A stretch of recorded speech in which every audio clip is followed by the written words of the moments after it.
if for some reason you can't go there, I'll pass you on. I imagine if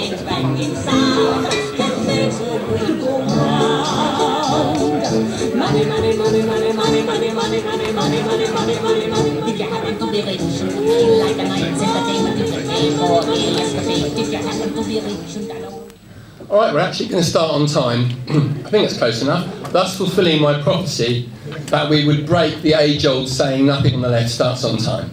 So thank you very much, everybody, for coming. And I'm going to stand up because I find it easier to talk to people when I stand up. I've got a long history as a teacher, so I keep an eye on people at the back. My name's Chris Horner, and I've got a background in political philosophy, not in tax or economics or anything like that. We're very lucky to have a group of people here that can give you a very diverse but informed idea about the situation with tax avoidance and the effects that tax avoidance has, both nationally and internationally. We have John Christensen, who is on my far left here. I don't know if that's political as well. Yeah, there he is. He is an economist and he's the director of the Tax Justice Network. He's an unofficial advisor to John McDonnell. I think that's a reasonable way of putting it. And he has had, is it in your past, you were an advisor to the government of Jersey. When I say he was an advisor to the government of Jersey, that doesn't mean he was encouraging them in their tax dodging, rather the reverse. But you'd expect that, wouldn't you? Okay. So to my immediate left is David Quentin. He is a tax barrister, an expert on global nature of tax abuse. And he too is, I think you're a senior advisor to the Tax Justice Network as well. Okay. And this is the order of people that how we're going to speak. To my right here is Angela Mayo, and from Southern Africa. You're going to say something specifically related to Zimbabwe? I don't know. About the effects of, what the effects are of the wholesale theft and concealment and sorting away of sums of money which should be spent on the people who need it most. So this is the more international perspective on these things. It's too easy sometimes to think of these things as being simply a national event. What's the tax problem? But actually, as surely things like the Paradise Papers and so on have told us, if nothing else has, this is an international phenomenon. This is not something that stops at the White Cliffs of Dover. This is not something that stops inside one country. Therefore, it needs an international perspective, not simply a national one. However, having said that, we've certainly got a house that needs putting in order, haven't we? Right? I think you'd agree. And at the end, I'm hoping that somebody will be able to say something about how the Labour Party might respond to some of these issues. We've got a document here, but I think somebody may be able to speak to that as well. But anyway, we did have a promise from a Labour MP, Emma Dent-Coe, but she was unable to come. At the last minute, she said she couldn't make it. There was nothing we could do. We found out, was it this morning? I think it was this morning, Pete, wasn't it? So there was nothing we could do about it. We couldn't suddenly, dash down to the Westminster and pull someone out. It wasn't going to happen. So that's where we are with that. However, I think you've got a fairly illustrious, got humbled me here, but a fairly illustrious panel of individuals that I think have got something to say. I'll just kick off and make a few framing remarks, really, about tax. I'm not, as I say, I'm not an economist and I'm not an accountant or an individual with that kind of technical knowledge. I am a citizen, though, and I do actually care about what happens to my fellow citizens. I'm interested in politics because I'm interested in the welfare of the common good. Strange, I know, in this day and age, but there are some of us, aren't there, who are still interested in that. My background's in political philosophy, and but I'm not going to draw on that in particular. I just want to draw on something which I hope that all of you will perhaps, resonate to or respond to, which is, I think, this. That there's a number of peculiar ideas going on about tax at the moment, and I just wanted to quickly say something about what they are. Don't worry, I'll be quick. The pain will be over soon.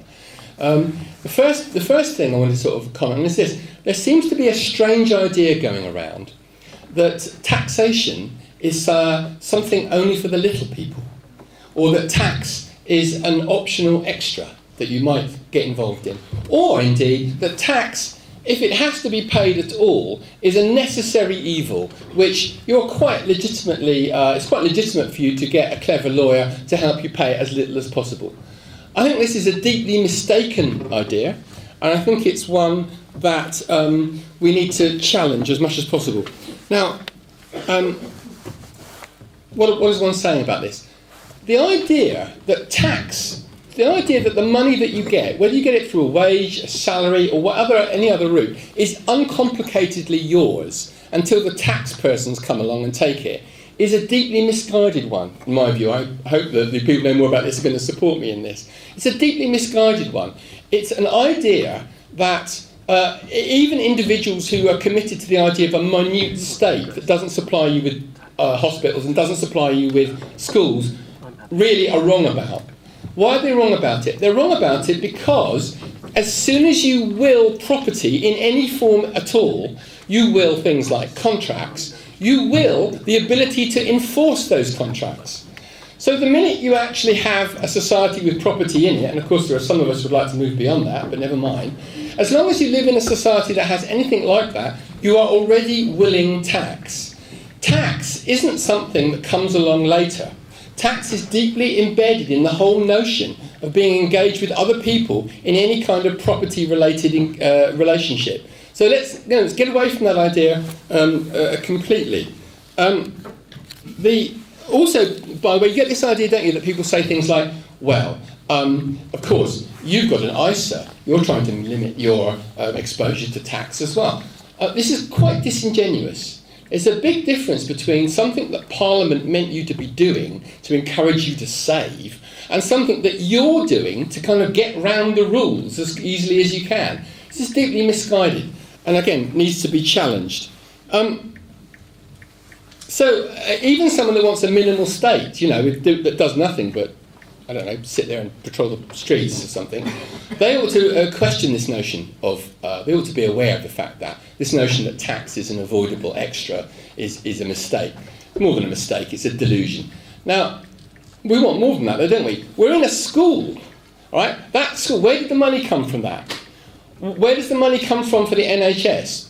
Where does the money come from to lead a life that is one in which is connected with other human beings? One which takes account of the neediest in our society and not simply those that are doing well. That comes from a connection to the common good. And you don't get a connection to the common good if you have an environment, an ethos, which has encouraged individuals in the view that they are lonely atoms who can accumulate as much wealth as they like, sort it away, and leave it to the rest of us to somehow get along as best we can. It needs to be challenged. Second point, really, and it's a more positive one, I guess. It's this. I don't know if you've seen those TV programmes. You get sometimes an interview in Newsnight when somebody says, there's an issue, isn't there, around your company's tax avoidance procedures, and the person says something like this. My shareholders really demand that it's part of the rules here, that I limit exposure to tax as much as possible. Are you saying that I'm immoral? Are you saying I'm an immoral person? And the idea is always kind of like, well, you're just trying to moralise around tax. This is just a technical issue. Well, I think we need to speak about that as well, because there's another kind of error, fallacy going on around that. It's the idea that if you keep your hands out of the till and aren't personally engaged in criminal activity or aren't personally an immoral individual, by heavens, there are enough individuals that are, but let's suppose that's enough. But I think that's quite wrong. It's quite wrong because our society is built on a kind of glue, a kind of social bond, something like an ethical substance almost. And that ethical substance, that social bond, is what happens at the trivial end almost, when we're polite to people, and at the more serious end, where we act to end the injustice of some of our fellow citizens. That social bond is the common good. And it's a matter of attitude that needs to be challenged here. If your attitude is, the common good means nothing to me, I simply want to limit my tax exposure, then I think there's something badly wrong with you. And I think there's a lot of other people who agree with that. This is what I want to brief point I want to make about that. It's true that philosophers, going right back to Aristotle, have made points like this, but never mind that. Never mind that. I'll be bound, you feel a sense of outrage when you find that not only have, say, bankers been handing themselves gigantic bonuses, or that huge sums of money have wound up in tax havens, you feel a sense of outrage. I think that you are right to feel that outrage. You're right to feel that outrage because a sense of decency has been offended against. That sense of decency is the sense of decency that arises from the notions that we have that we aren't simply competing subjects, little atoms with no bond with each other and only our own personal gain to worry about. I think that one of the great things, actually, is despite the Me First decade of the 1980s, despite Thatcher and Major, and I'm going to say it, Blair, all right, and despite the current lot, the current crew, that there are still resources, ethical resources, if you like, that exist in this society. And one of the pieces of evidence that exists is the fact that you're all sat here now. What happened in June at the election? I think people have had enough. They have had enough of a kind of kleptocracy that takes the view, an organisation, a government of thieves, essentially, or at least individuals that enable what I would think of as legal thievery, and support it and endorse it, and take the view that, in the end, taxes for little people and the rich and powerful can get away with it. Finally, and it is really the final thing I want to say about this before I hand on to fellow speakers, I want to say something about inequality. Inequality is linked to this. The idea that the tax evasion and avoidance is completely unconnected to actual issues of social inequality is crazy, and it's no good Theresa May saying that she's got a programme or an agenda for dealing with problems of equal opportunity, for dealing with the unfairnesses of life, and then nodding, as it were, along with the individuals who say it's fine, we're not going to have any kind of, what do they call it, we're not going to have a tax, on a Robin Hood tax, we're not going to have that, we're going to do all we can to frustrate Europe in every way we can from actually bringing in any meaningful controls on the way in which capital can get sorted away. It's not good enough to say that and then say you care about social inequality, because the two things are connected. There are two things. One is material inequality, and you don't need me to go on about that. You don't need me to go on about the fact that we have people sleeping in the streets. We are walking through the streets of London, and it barbarises us, in my view. Not just because if we walk past people and coarsen ourselves, as we end up by doing, to the appalling sights that we see in the streets of London and the other major cities of this country, and we are left accepting that, then we are sinking down into a kind of state of affairs which I don't think any of us should be accepting, not even for a second. But finally, there's another kind of inequality. Apart from the inequality that arises from social deprivation, important enough though that is, there's also, if you like, moral inequality. What does it say about a society that effectively says this guy can sit on a yacht, get away with, he can actually effectively plunder pensions. This individual can go from this country, can organise a deal with his wife or with his partner or whatever to make sure that he doesn't pay the taxes. Remember, the taxes that pay for the roads, that pay for the schools, that pay for the hospitals, all the things that the workers, who no doubt are the individuals that actually he used to extract the profit that he did so well out of, but he doesn't need any of those things. We pay for all of those things, he doesn't. What does it say about a society that has a wealthy elite who essentially are saying, you people can pick up the tab for this stuff if you like, we don't have to? And that's a kind of a moral inequality, I think, which is not only important nationally but also internationally. Because this country, which has a history of empire and colonisation, is still involved in ransacking other countries, or is complicit in the ransacking of other countries. And as long as that goes on, it's no good prating about British values to people around the world, because we're going to look like a joke. Well, we do already, in my opinion, in some ways. We have to accept that we have a responsibility for what happens in Africa, what happens in the Indian subcontinent, in Latin America. We can't just walk away from this, and we can't just go on pretending that what happens in the City of London or happens in companies with interests in places like Africa has nothing to do with us. It has everything to do with us. There is the domestic face of iniquity, if you like, of tax evasion and avoidance, and then there's the international face. And that international face involves ransacking the developing world. And that's something that has to be changed as well. And that's why I'm hoping that a Labour government will at last begin to act against these kinds of abuses, which in my view are an offence to all of us. We have to mobilise people, we have to motivate them, we have to act, because this sort of thing has to stop. Thank you.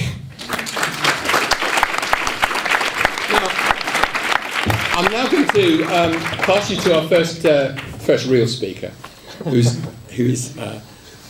Mr. Christensen. Thank you. Well, thanks, Chris. You've covered a lot of ground there fantastically, and I can only say here to everything you said. I am an economist, a political economist.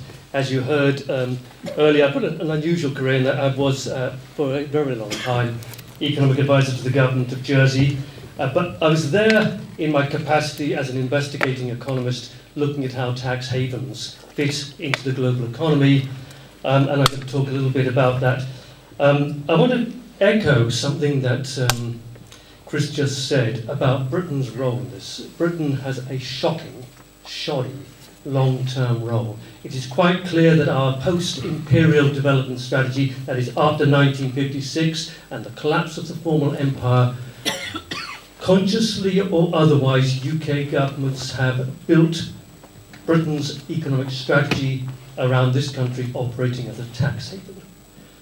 It has benefited a very tiny elite, not all British. Many of the people who come here and live in London, Russian oligarchs, people from the Middle East and so on, who park their money here and get non-domicile treatment in this country, benefit. But I will argue that far from being a sustainable and stable development strategy for this country, it's actually harmed almost all of us. The City of London is harmful to virtually all of us, apart from a tiny elite. And that has an economic or political economic name called the finance curse, and I'm going to talk more about the finance curse in a few minutes' time. But I wanted to just talk a little bit about tax and why it's so important. I was commissioned 15 years ago to create an entirely new global network called the Tax Justice Network. It's an expert network of people who work with civil society to open up a conversation about tax. And the reason this was so important here and across the world is because the left bottled out.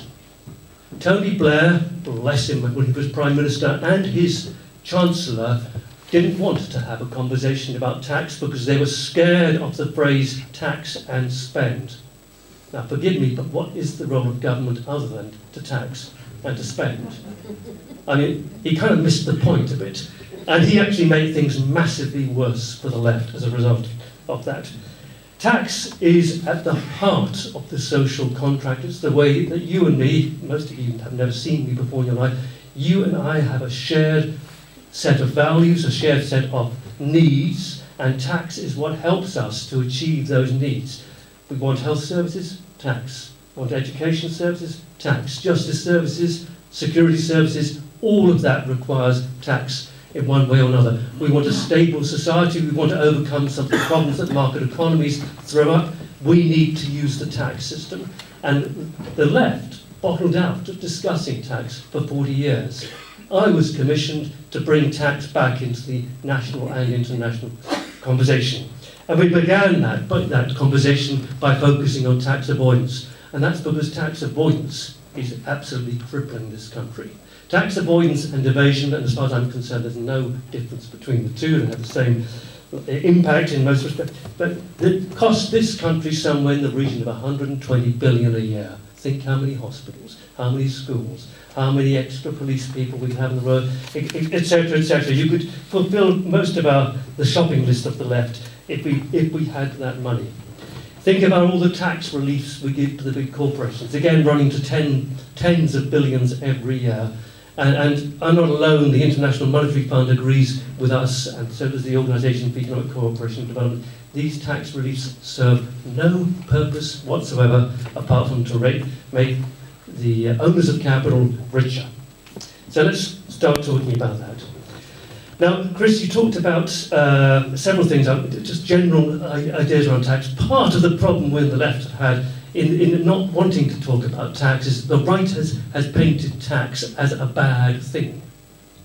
The right dreams of what's called a night watchman state, and that's exactly what the current government aims to achieve, a state that only provides security and military services, and that's about it.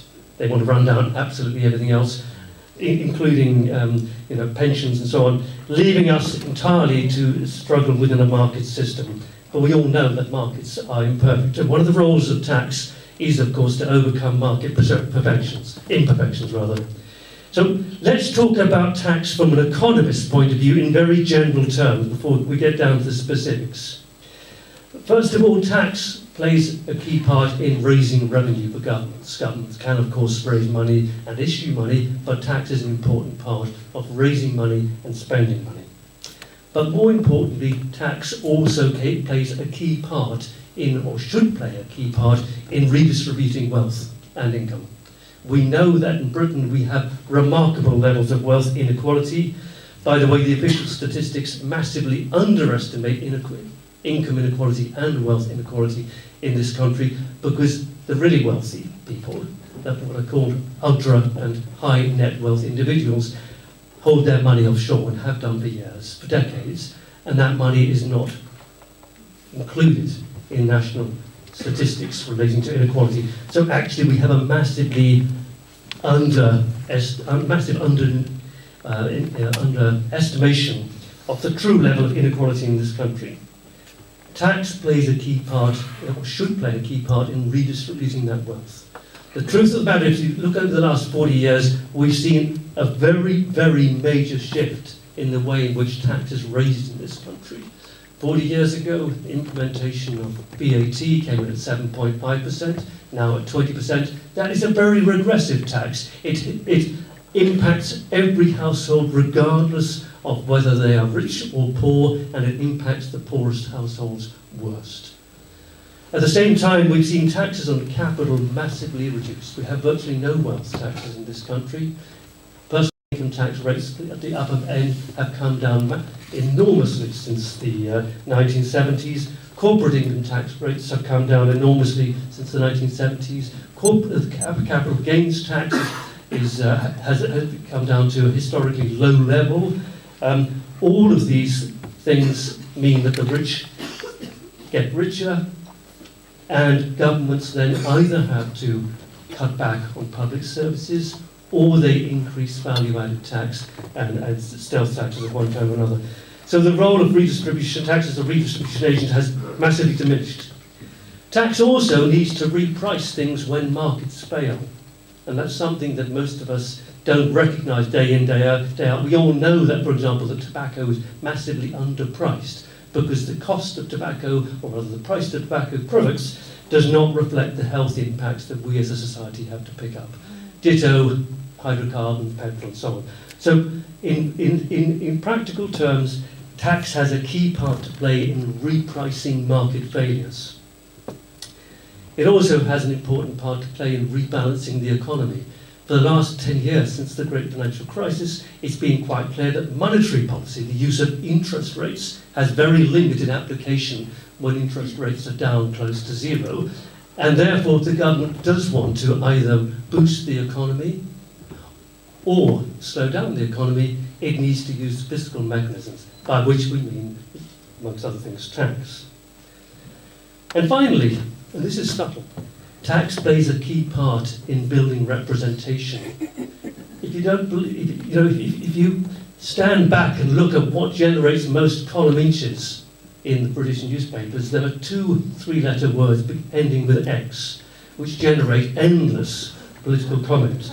And tax is something that we in Britain and in most European countries get very, very agitated about, quite rightly so. But we need now to have a conversation about what kind of tax policies a Labour government needs to have or needs to put into place, both at national level and at an international level. I'm going to very quickly talk a bit about Britain's role at an international level, because I am on the Organisation for Economic Cooperation and Development's Tax and Development Task Force. What the heck is that, you might ask? Well, the OECD, which is the Rich Nations Club, sets the international rules for taxing multinational companies, and it also sets the international rules for sharing information between countries. And that's where we've seen the huge failure of globalization. We've seen a failure to set rules which allow us to tax the Googles of this world and the Amazons, and I think David's going to be talking a bit about that. But those rules have completely broken down, and you're all aware of that because of the huge press coverage which we've received in the last few years. But the rules have also completely broken down when it comes to sharing information to stop the wealthy elites from tax evading and tax avoidance using tax havens. And that's because they can hide what they're doing. And they can hide what they're doing because of a failure of what's called information exchange. And again, the OECD is responsible for that. Now, this is where Britain's role comes in, because whilst we've had Prime Minister after Prime Minister for the last 40 years, in fact, going back 50 years, my entire career actually, I've heard British Prime Ministers saying they're going to do something about tax evasion and avoidance, and in practice, they continue to block every single global attempt to do anything about it. They block it at European Union level, they block it at OECD level, they block it at United Nations level. And one of the most shocking things that Britain has done in the last 3 years, which has largely gone unnoticed, was that when we had the Finance for Development, Strategic Development Goal Conference in 2015 in Addis Ababa, Ethiopia, all of the developing countries came up with one key ask, and that key ask was to make the United Nations responsible for international cooperation on tax matters. They no longer wanted the OECD, the rich nations countries, to have that responsibility. They wanted to go to the United Nations. Britain led the way with the United States, and that's under Obama, in blocking that request. And that is truly shocking, because Britain has, as Chris rightly outlined, played a key part in the looting of Africa. By the way, I've got loads of papers published on that. If you kind of Google it, you'll find loads of papers have been published on that. And let's give you some feel of how big that looting is. It's the best estimate that we've got is a trillion. For those of you who are not familiar with trillions, 1 million is that 1 trillion or so a year is being looted out of the poorest countries in the world. And again, ballpark figure, it's estimated that for every pound of aid that comes out of the north, the so-called advanced west, heading into the poorer countries, at least 10 pounds flows northwards. And that might give you some idea of why it has been so difficult for the poorer countries in Africa to overcome this underdevelopment. Their resources have been systematically looted, and that is Britain's official policy.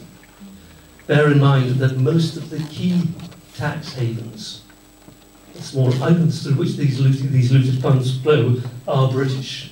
The Channel Islands, the Cayman Islands, the British Virgin Islands, Gibraltar, Bermuda. In fact, all the key places that were at the heart of the Panama Papers and the Paradise Papers.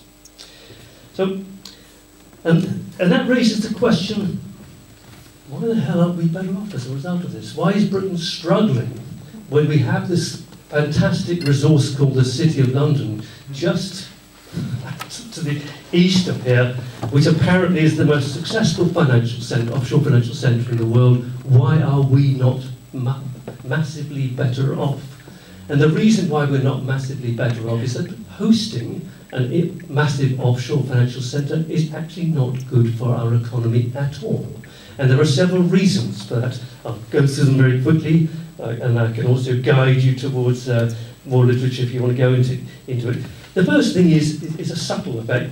because the City of London is the world's capital of capital, it attracts massive inflows of dirty and clean money constantly, day in, day out. That massive inflow of money has served to increase and hold and sustain an overvalued sterling, and sterling has been overvalued for at least 50 years. In economist terms, that's called the Dutch disease. It affected the Netherlands when they first started pumping oil and gas.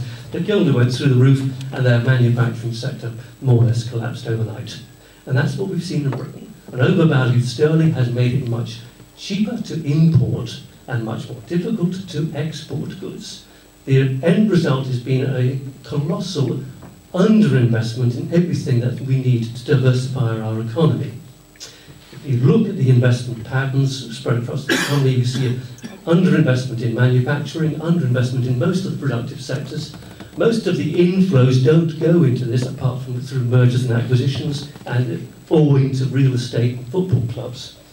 So actually, far from being useful to our productive economy, we've created what's called an extractive economy. The City of London extracts wealth. And we saw this in particular after the financial crisis, when it was we, the taxpayers, right the way across the country, that had to bail out the City of London. The second thing that the City of London does, which is negative to our economy, is a brain drain. All our brightest and best graduates head into the hedge funds. We are literally seeing rocket scientists go into working in hedge funds. And that undermines the entrepreneurialism of this country as well. It is much more, if you want to make bucks fast, you don't go into the productive sector, you go into the speculative, extractive sector. And this, I think, has also, in all sorts of subtle ways, undermined the economy.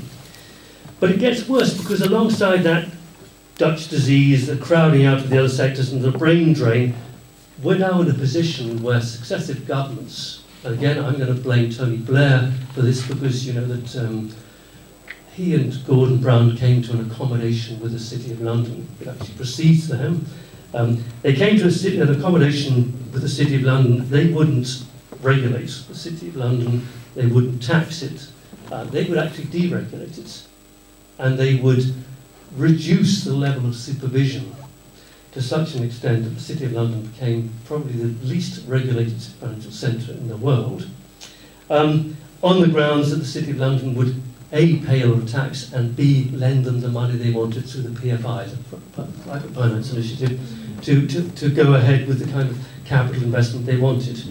Now, we can be very critical of the PFI, but the point I want to make is that we have seen in Britain our politics taken over by financial interests.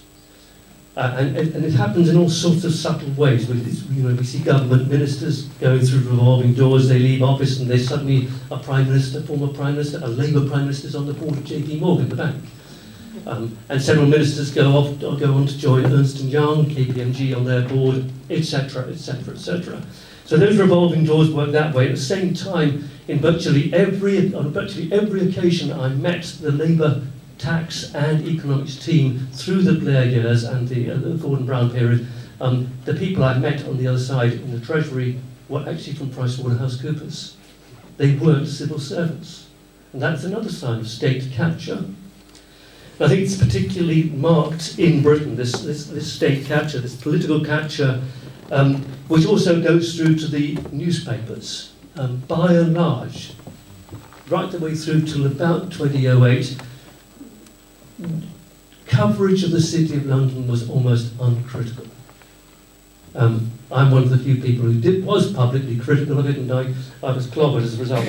But journalists, by and large, took the view that the City of London was a good thing, and as a result, no one actually looked at what was going on. No one saw the financial crisis as it built up.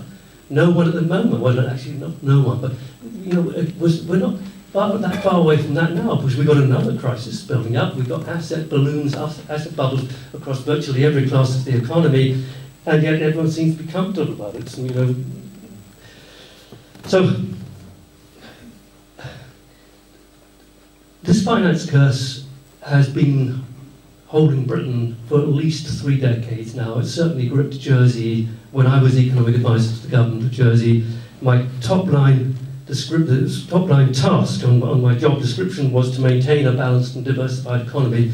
We had exactly the opposite. And I was saying to the government, this is why I left and why I was so critical of the government, all of your policies are designed to placate and help the big banks, the big accounting firms and their clients. You're doing the opposite of helping Jersey maintain a balanced and diversified economy. I think exactly the same applies here. Now that all sounds rather gloom and doomish, but there is a little bit of good news here before I wrap up. And good news for John McDonnell. Because if we are to genuinely move away from being over-dependent on the City of London, if we're to move away from suffering from this finance curse, the remedies are quite straightforward. Strengthen regulation of the banks, impose a financial transaction tax, impose a land value tax, raise personal income tax rates at the top end, raise corporate income tax rates at the top end. In the last manifesto, Jeremy Corbyn was saying 26%. Boy, Jeremy, get ambitious, man. 30, 35, come on. Because if you look back to the 1960s, when the corporate income tax rate was over 50%, that wasn't deterring investment at all. At all. In fact, we saw far higher rates of investment in the corporate community at that time than we have seen over the last 30 years. Let's move away from this idea that we make the economy more competitive by lowering tax rates. That's complete nonsense. It comes from an American charlatan, I don't want to call him an economist, called Arthur Laffer. And Laffer has been totally disproved. And yet our politicians, both on the left and the right, Ed Balls, as recently as 2015 said, we are committed, that is the Labour Party is committed to making Britain's tax regime the most competitive tax regime in Europe. Do you have the faintest idea what you're talking about here? Real investment in a productive economy does not depend on tax rates. Real investors in productive things are looking for things like skilled workforces, good infrastructure, a buoyant market, lots of demand for the outputs and so on. They're not looking for low tax rates. If you're stupid enough to give it to them, they're not going to say no. That's Warren Buffett. So the good news for John McDonnell is we can regulate the City of London. We can raise the tax rates. We don't need to be scared about the City of London shrinking. It's going to happen post-Brexit regardless. They are going to be moving on.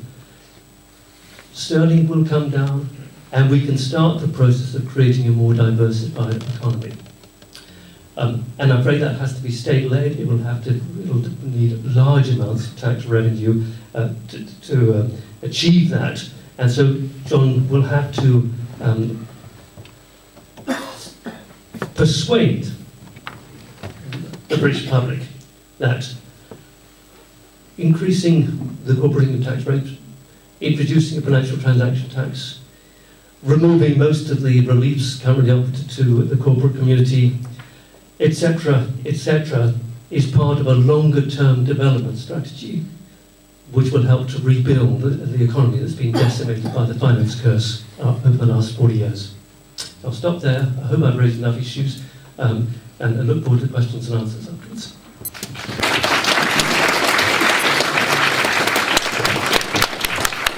Thank you very much, John. And yes, as he's just mentioned, we're going to do questions and answers at the end, rather than between each speaker. By the way, when we do that, we're going to pan the camera across the audience. If anyone's got a problem with that, let us know, or get out of the way of it, I guess. And might be the moral to draw there. But it'd be quite useful if we can actually show who's in the room. So I'm now going to turn to David Quentin. I've already introduced him. He's a tax barrister, an expert on the global nature of tax abuse, and also a senior advisor to the Tax Justice Network. David. Thanks very much. So I'm going to speak on a slightly more technical level about some of the things that have already been discussed. Sorry, closer. I'm going to speak on a more technical level about some of the things that have already been discussed, and I'm going to try and keep it comprehensible. But feel free to look baffled if it's not, and I'll try and dial down the technicalities a bit. But what I want to do is explain something that might have been a bit confusing about the Paradise Papers leaks and the Panama Papers leaks that came before them. Because in Panama Papers, it turned out that David Cameron had some offshore assets, and then Paradise Papers turns out the Queen, obviously the next set of offshore leaks, it's going to be Elvis. So it turns out that all these high status individuals, to say the least, establishment individuals, have got offshore assets, and everyone from the sort of establishment comes out and says, oh, well, it's perfectly legitimate reasons to be offshore, and nothing happens. And the impression that gives is that there's this huge bundle of assets out there offshore, loads of cash offshore that all these rich people own, and that it's currently legal for it to be there, and that we can just move it onshore and pay for loads more stuff. The purpose of what I have to say this evening is to unpack that a bit and show how it's not quite that simple. But the starting point is, when they say, oh, there are perfectly legitimate reasons to be offshore, that is true because offshore isn't what you think it is. You think of offshore possibly, perhaps people here familiar with the subject might not think of it in this way, but ordinarily one thinks of offshore as a place outside of legal regimes. You think we've got the legal regime in the UK that taxes people and does various things that the state does, and then there's this space outside called offshore. That's not right. Offshore is a deliberate construct of onshore legal regimes. And I'll give you an example. Those assets that are in those offshore funds that belong to, David Cameron or David Cameron's dad or the Queen or whoever, those assets are managed in funds which are situated in offshore jurisdictions just as a paper exercise. The actual managers are in London. So the assets live on paper, they live in Cayman or wherever, and the managers are in London. Now that should have the consequence that the assets are taxed here, but it doesn't. And the reason it doesn't is because there's a deliberate exemption in the UK tax code called the investment manager exemption. And that says that if you've got an offshore fund and it's managed from London, subject to certain requirements, certain conditions, it doesn't get taxed here the way it should be. So that offshore fund that lives in Cayman or wherever and where the assets don't get taxed, that is a deliberate creation of the UK tax code. Now, as it happens, Queen or David Cameron or whoever it might be who lives in the UK, if they've got their assets in that fund, they might well pay tax on those assets one way or another in due course. But the UK doesn't care about any of the assets in that fund to the extent that they belong to people who aren't in the UK. And that's why that exemption exists. What the UK is doing is it's creating an offshore space that capital can flow to from all around the world that's good for the UK finance sector, because the UK finance sector gets the business of managing the assets. And it's not a problem for the UK because the UK can then tax those assets to the extent they're held by UK residents. But it creates a space where capital can flow from the rest of the world and not be taxed. So that's what's going on there. And the problem is that there are loads and loads and loads of these specific elements in the tax codes of places like the UK and the Netherlands and the United States. All of these countries create this array of ways in which capital can flow into offshore spaces and not be taxed. So that's what's going on there. What I'd like to do is speak for a little while about the context that kind of ballooning bundle of offshore assets arises in. And that context is the hyper-exploitation of labour at the far end of global value chains. So most people in this room are probably familiar with the idea of global value chains, or global commodity chains, or supply chains. These are the chains of sales between companies that result in us having the stuff that we, as consumers, buy in the UK, right, or that consumers buy around the world.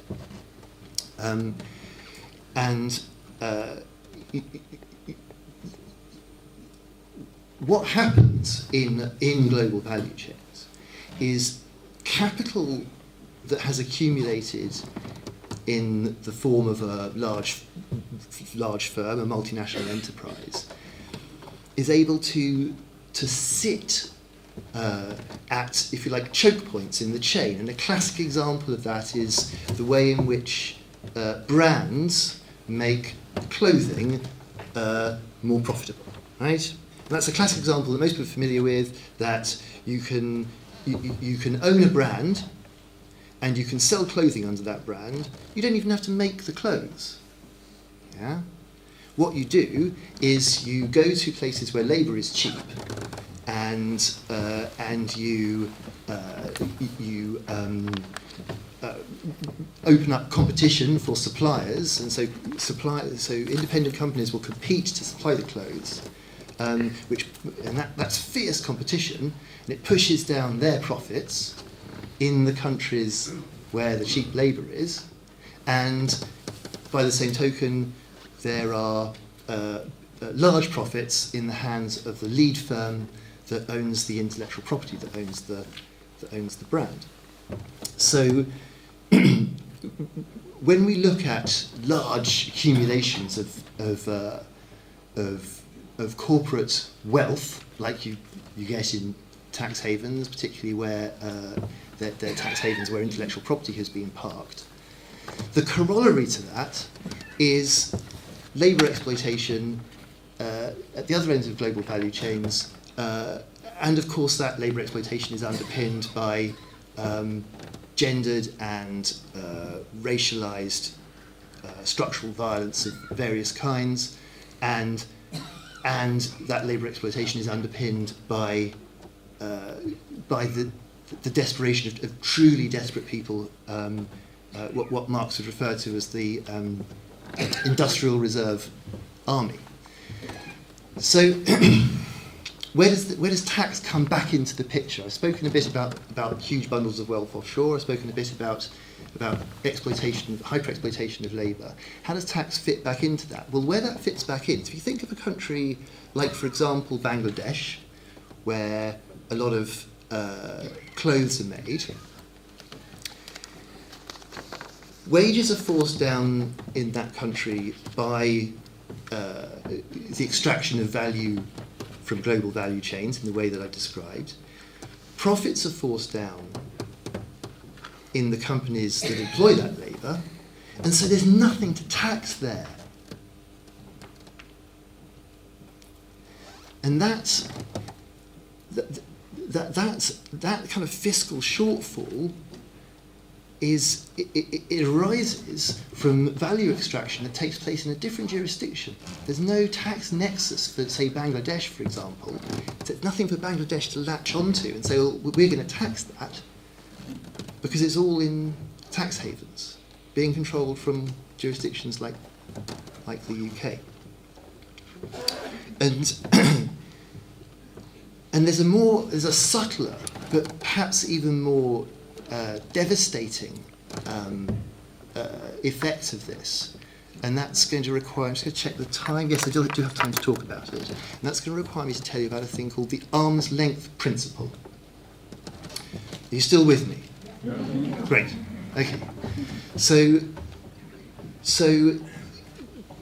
the exploitation of labour along global value chains, as I described, that is where you've got companies transacting in an open market, it just so happens that some participants in the market are much better positioned to extract value from that market. I now want to talk about the situation where it's dealings within multinational firms. So you've got subsidiaries of the same parent company in various jurisdictions. And of course, dealings between such companies have a tax impact on the jurisdictions where they operate. Because if one company in a group pays another company in that same group that's in a different jurisdiction, then that's a deductible expense in one company and a taxable receipt in the other. So the amount that intra-group transaction, the amount that's priced at, makes a difference to the tax take in both jurisdictions. The arm's length principle says that the value of that transaction should be what it would be in the open market, which kind of makes sense. When on at first blush, you think, well, that makes sense. Making it open market value, that's fair. But it isn't. Because we've already discussed how even in open market situations, there are kinds of capital that suppress the profits of other kinds of capital. Value extracting capital will suppress the profits of productive capital. And you can park the value extracting capital in tax havens. So those open market values replicate within firms the same adverse tax effects that I was talking about in relation to transactions that take place in the open market. What does this all mean? Well, the upshot of all of this is that if you think, we can fund loads of great stuff in the UK because we can just tax all that offshore money, well, that offshore, it's a question of to whom do the slices of that offshore pie really belong? Do they really belong to us, or do they really belong in places where labour is being hyper-exploited, and there is nothing by way, or very little by way, of public provision of services that we know we have a shortfall of here, but at least we have. And it's a difficult question. There aren't easy answers to this. But it's something to bear in mind when we consider what can be done by the forthcoming Labour government to ameliorate the problem of money accumulating offshore. And I'm going to be scoring them with a sort of bronze, silver, gold. So the forthcoming Labour government will get bronze from me if it reverses all of the tax giveaways to UK corporate capital. So the corporate tax rate goes up, and a number of sort of notorious reliefs are abolished. That'll be great. They get bronze. To get silver,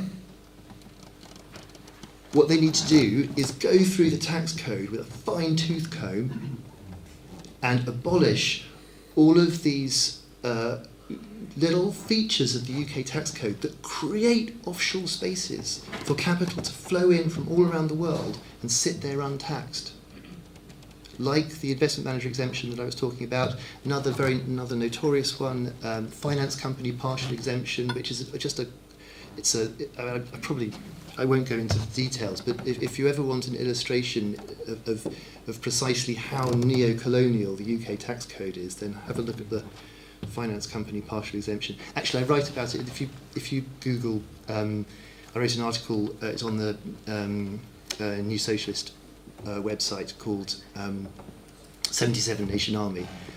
If you look it up, I just write about it in there, but I'm not going to talk about it now because there's been enough technicalities.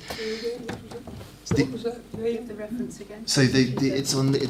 Sorry, speak it slowly. Sorry. So the name of the article is 77 Nation Army, and it's on the New Socialist website. So to get bronze, raise the corporate tax rate. To get silver, it's unpick all of these neo-colonial features of the UK tax code, which create offshore spaces for capital to flow in from the rest of the world and sit there untaxed. And then to get gold, it's about going out into the world and making a positive case for a complete overhaul of the global corporate tax system that will have the consequence not that offshore bundle of cash comes to the rich countries that make the rules, but that will have the consequence that it goes to where all of the work is being done in situations, in conditions where people are at very high levels of risk.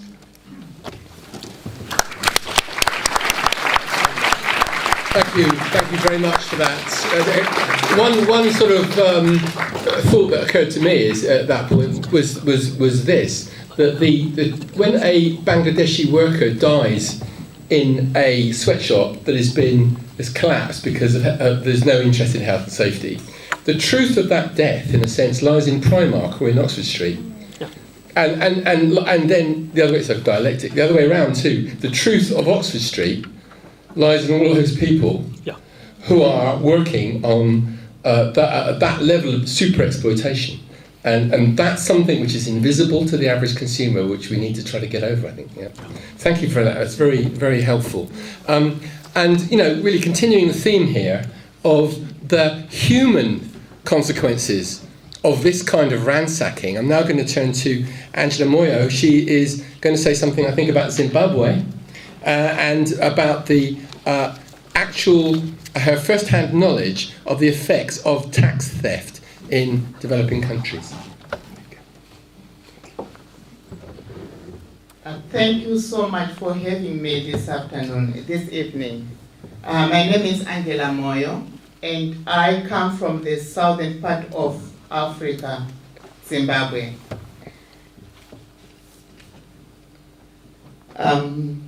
Thank you for inviting me to speak about tax evasion and the impact that it has in Africa.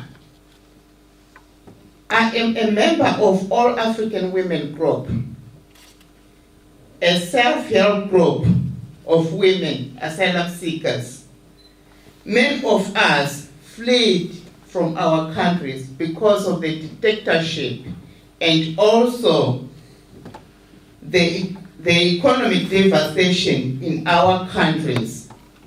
I am so happy that the first speaker and also the second speaker has already spoken much about tax evasion.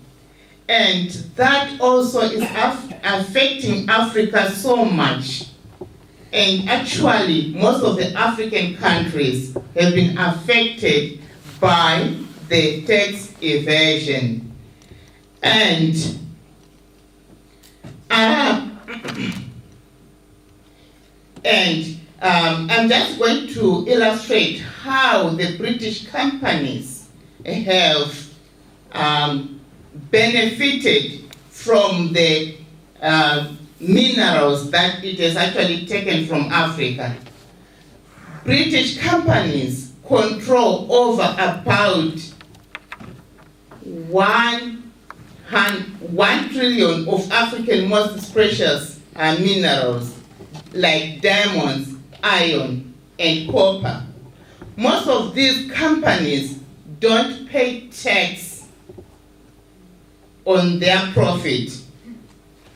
They get away with this in various ways, like registering the company in tax havens, like somebody said, bribing the government, deliberately underestimate the values of the resources they extract.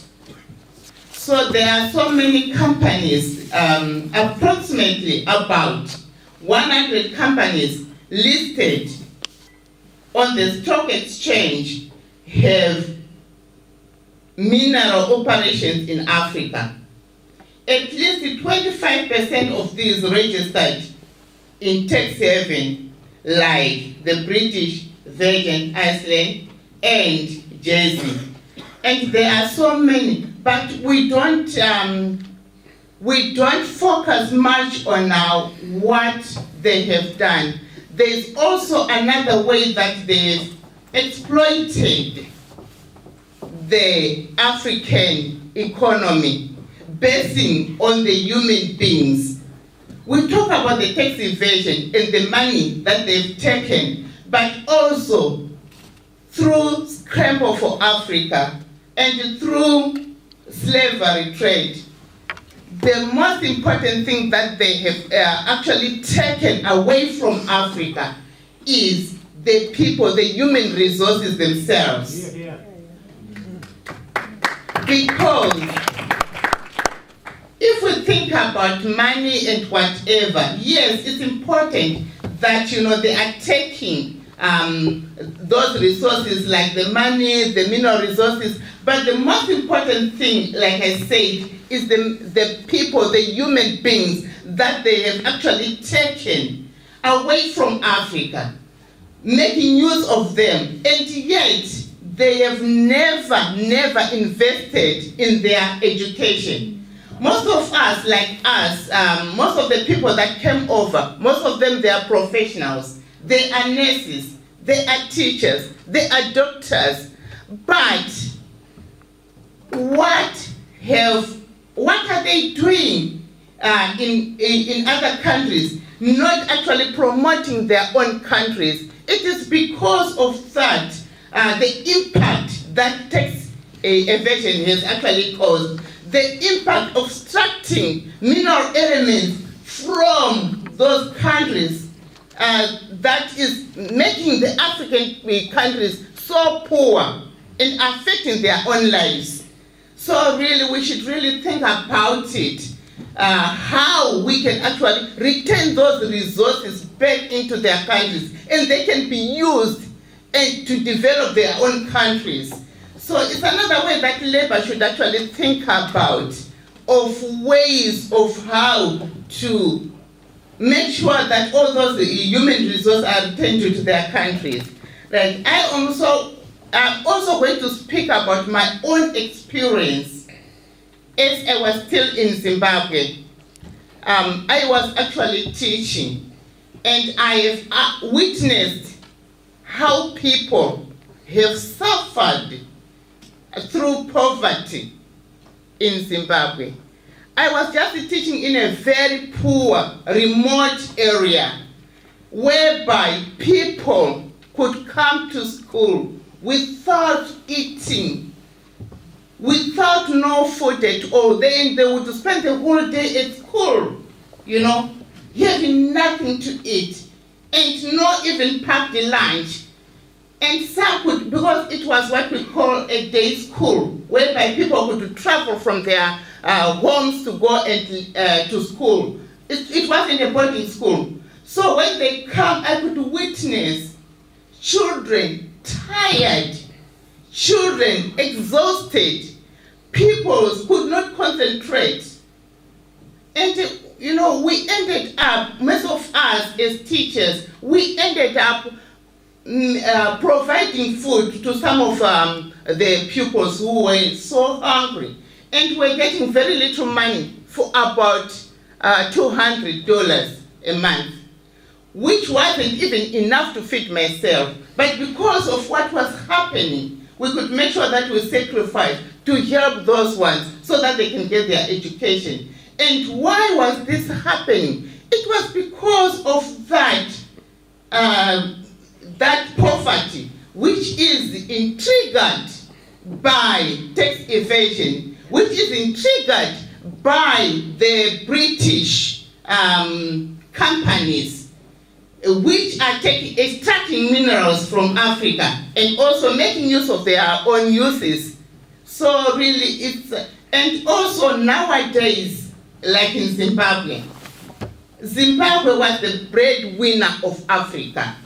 But now it has gone down, and all the blame is actually put on the government and the local government.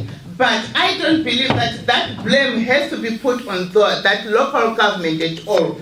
I believe that, how did it start? It started from the colonial regime, whereby most of the resources were taken. And still up to today, the resources in Africa are being taken. And the native people are still being poorer and poorer, and the rich getting richer and richer. So, this is the experience that we are getting. And the situation at the moment in Zimbabwe is that there's no cash flow, no money in the bank. People get their salaries, but they can't go and withdraw money from the bank simply because the banks have no money at all. And Zimbabwe currently is not using its own currency, it's using US dollars, money from other countries. So really, method of payment that is used in Zimbabwe right now is called EcoCash, whereby you buy whatever you are buying using your phone, no cash transfer. So really, this is what we really think, that if we really want to make a development, charity begins at home. After the British government or the Labour Party have thought of helping the international one, they should find ways of dealing with the economy of the African countries, and also finding ways of actually negotiating with the African leaders so that they would understand how to save money and everything, so that it will help the African people, so that they can stay in their own countries, developing their own countries. And we normally have a slogan which says, "We are here because they were there." This simply means that it starts everything that is following the British or the Western countries. It is because it started from where they were there, and we are also coming here in order to get the help that we need. So really, I think we should actually think seriously and help the African countries to stabilize the African countries.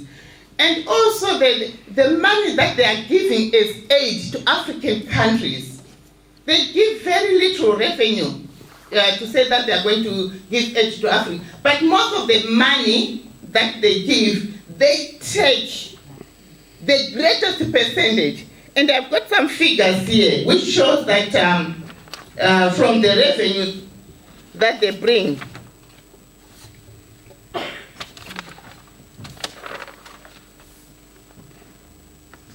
all right. They say it's about 134 billion which is taken to Africa. About 192 is taken back to the Western countries, which means they are making profit from what they have given back, and also from the minerals and everything that they are getting. So this is just a little that I'm going to talk about my experience in Zimbabwe, how it affected and how it is still affecting the people, and that is what is causing them to run away from their countries. Thank you for having me.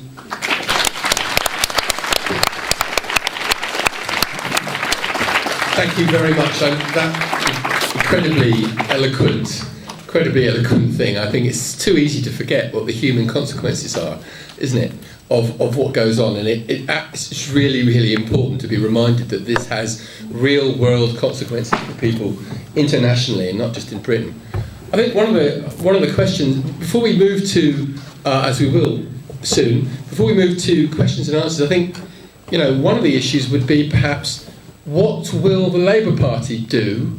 What first steps do we think the Labour Party is going to make? I mean, does anybody here any thoughts? I mean, I'm going to open this up to a general Q&A in a moment. Just want to ask this question though: what sorts of things is the Labour Party going to do you think, to actually meet these sorts of problems? Can I ask you first? Sorry.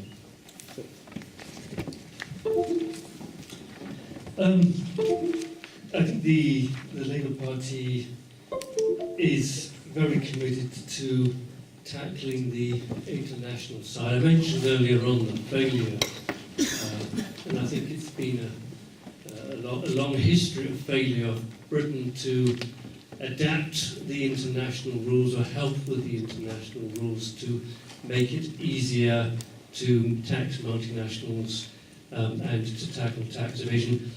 John McDonnell has publicly said that he, first of all, supports the whole process of automatic information exchange between tax havens, will require all of Britain's tax havens and impose upon the ones that will not cooperate to be fully transparent in sharing information about the wealth held through these paper corporations offshore. So, by and large, the solutions to the international side lie with a commitment to deepening transparency.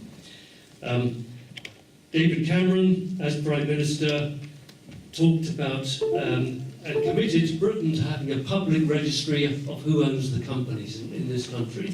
And actually, Britain now has a public registry of ownership of companies registered in this country. But as I said earlier on, by and large, the city does its dirty work offshore in its satellite tax havens in the British Virgin Islands, Cayman Islands, Channel Islands, and so on. And David Cameron did not require these islands to have public registries. Now, much of the looting of Africa goes on through these offshore shell companies, registered in the BVI and elsewhere in British territories. And it goes on with impunity because, as I and many investigators have found out, you cannot find out who actually owns those companies. And the islands have refused to do this, but Britain quite simply can override them. Britain has the authority in international law to require Bermuda and the British Virgin Islands and the Cayman Islands and all the rest of them to have public registries, number one. Secondly, it can require full cooperation with international rules that are now a framework for information exchange that's now in place, automatic information exchange. What we're seeing at the moment is that many of the tax havens, Switzerland, for example, which will be announced tomorrow as heading our financial secrecy index, it's been there for many years. Switzerland has politically adopted, a so-called zebra policy. It will cooperate with powerful white countries, the United States, the rest of Europe, in information exchange. It will not cooperate with the black countries.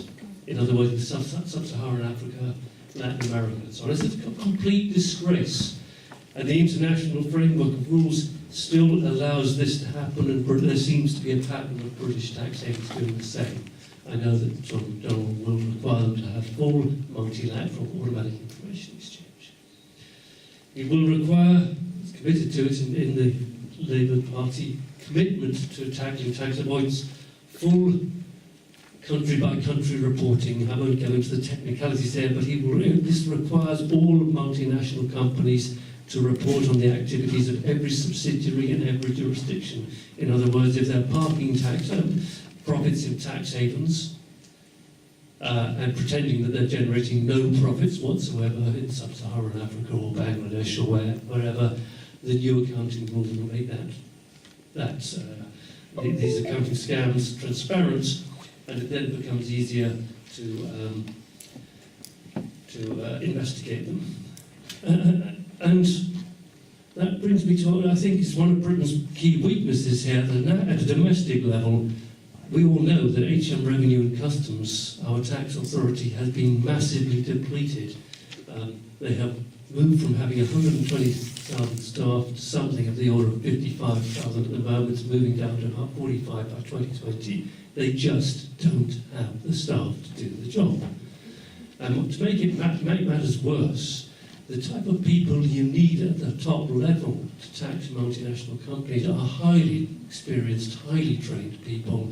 They earn a fair amount of money, but they're worth every penny of it because their experience and their technical knowledge is absolutely crucial if we are to tackle the tax avoidance strategies of big players like, for example, Google, Amazon, and so on.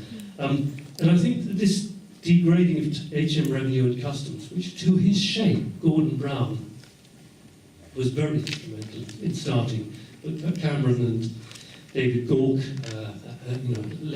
pushed further and faster, has led to a situation where HM revenue and customs is simply not fit for purpose at the moment. John McDonnell knows that. He commissioned Francisco and I to do a comprehensive review of HMRC. We came forward with a whole series of recommendations. Recommendation number one is it's got to be properly resourced. But at the same time, I think, and John McDonnell understands this, if we are to tackle the culture of evasion and avoidance in this country and help developing countries across the world, we have to tackle the accounting and legal professions, the so-called enablers of this. For far too many years, decades in fact, we've been tolerant, and the same applies to the court, and David, you might want to talk about this tolerance. We've tolerated tax avoidance. The lawyers will say it's, and we heard this a lot coming out of Paradise Papers, nothing illegal is happening. The Queen isn't doing nothing illegal with having her funds managed from the Cayman Islands. Well, it tells you something about the deficiencies of the law to begin with, and David identified some areas where the law needs strengthening. But more importantly, how can the lawyers say that? The whole point about tax avoidance is you don't know until it goes to a court of law whether that scheme is legal or otherwise. It's for the courts to decide on the legality, not for journalists and commentators. And in many, many cases, when the tax avoidance schemes are actually challenged, successful, and taken right the way through investigation to court, the court will strike them down, as many BBC people have found out in the last few years. And that's crucial because we have a culture of tolerance of tax avoidance in this country, which we need to overcome. We need to have, and again John McDonnell knows this, not a general anti-avoidance rule, but in my opinion, a general anti-avoidance principle. It should be a matter of principle. We do not tolerate any scheme which falls outside what's been expressly permitted by Parliament. Now, David might want to comment further on that, but that principle will be noted by the courts in determining whether or not a particular scheme is acceptable or otherwise. And it'll roll back somewhat on the culture of, amongst the lawyers and the accountants, of always feeling it's okay for them to test the system to the limits. And I think part of that, and I view this as deeply corrupt, a kind of institutionalized systemic corruption, because tax is at the heart of democracy. These companies, I'm talking here about PricewaterhouseCoopers and Ernst & Young and Deloitte & Touche and KPMG, are actually engaged in a full-out attack on our democracy. And we should attack back. And I'd love to see a few of them sent to prison, either for failed audits, or for their tax evasion scheme, or whatever. And I sincerely hope that John McDonnell will live up to his reputation of being a little bit tough occasionally. I want him to be the last man in the room to blink when dealing with people like that.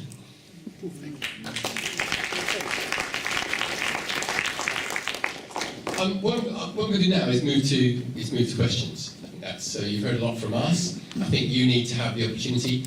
Do we have? I think we have our stand up. We've got one person carrying two roving mics, which is novel. Yeah, he's got two in his hands, so they can rove. Perhaps the gentleman there could have a mic, and you could. Is there anybody over on this side? Any? Right, gentleman there. Okay. Sorry, I'll come to you next. Okay. Right. So if when you ask a question, so we'll just take these two first. First this gentleman, then you, and then I'll identify some other people. If you have a question you'd like to be directed at a particular individual, could you make that clear? And could you make sure that it's framed as a question, to everybody, framed as a question and not as a statement? And can you speak into the top of the mic, not the side? Yeah, the top, not the side. So. Hello, Howard Richmond. Question for Mr. Christensen. I wrote down what you first said. You said governments can issue money, but most revenue is raised by tax. When Corbyn was first elected leader, we heard a lot about people's quantitative easing. Why haven't we heard anything about that now? Do you think it is a useful supplement to the tax raising and the other reforms that you propose? A couple more questions before we... So. Michael Ellman from Islington North, Labour Party. I'd like to suggest two things that the Labour Party should do and ask you if they're not feasible. The first, I think John Christensen partly touched on it, there's a legal maxim that there is no equity in a tax statute. In other words, the courts can not look at the purpose of the tax legislation. They can only look at the literal wording, and if you've got round it by dodging through the literal wording, then that's good enough. Is there any reason why this should not be abolished and in some way given the courts given power to interpret the will of Parliament as is clear?